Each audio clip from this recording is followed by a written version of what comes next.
Me kõik tahame elada pikalt ja hea elukvaliteediga. Tartu Ülikooli teadlased on teinud 20 aastat tööd selleks, et leida, millised geenid on seotud milliste haigustega ja kuidas seda informatsiooni kasutada selleks, et aidata inimestel pikendada oma tervena elatud eluaastaid.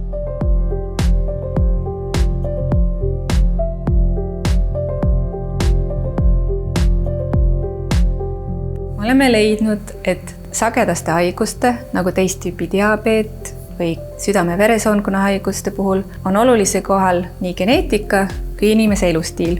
Praeguse seisuga on meil geenivaramus üle 200 000 geenidoonori ja neist 3000 on saanud tagasisidet oma terviseriskide kohta ja ka soovitusi, kuidas erinevaid haigusi ära hoida. Me soovime, et geenidoonoreid hakkaksid nende haigusriskidest teavitama perearstid. Perearst selgitab haigusriski olemust, annab soovitusi eluviisi muutmiseks ja alustab vajadusel ennetava raviga. Tartu Ülikoolis uurime koos Eesti perearstide ja Helsingi ülikooli teadlastega, kuidas saaksid perearstid sellist nõustamist teha võimalikult efektiivselt.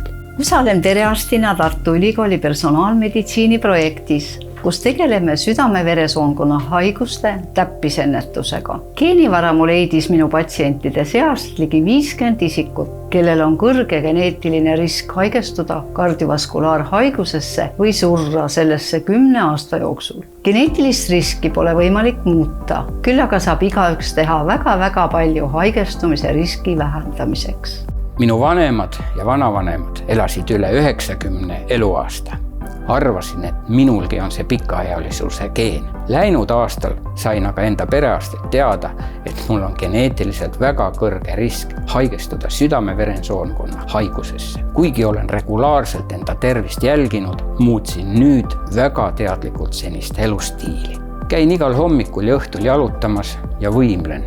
Joon palju vett ja vaatan, mida suhu pistan. Vaatamata kiirele töötempole kõnnin iga päev vähemalt 12 000 sammu.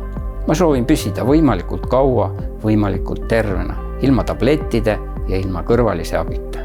Elu on kallis, seepärast pani geneetilisest haigusriskist teada saamine mind oma elu hoidma.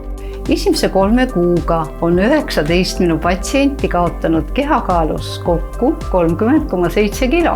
Ma olen nende üle väga õnnelik, sest tavapärase arstivisiidi ajal nende geneetilist riski teadmata poleks ma kindlasti suutnud neid veenda niivõrd oluliselt tervislikuma elustiili suunas. Meie senist tööd jälgitakse ja tunnustatakse rahvusvaheliselt. Meil on olemas kõik võimalused selleks, et Eesti oleks selles valdkonnas suunanäitajaks ka edaspidi.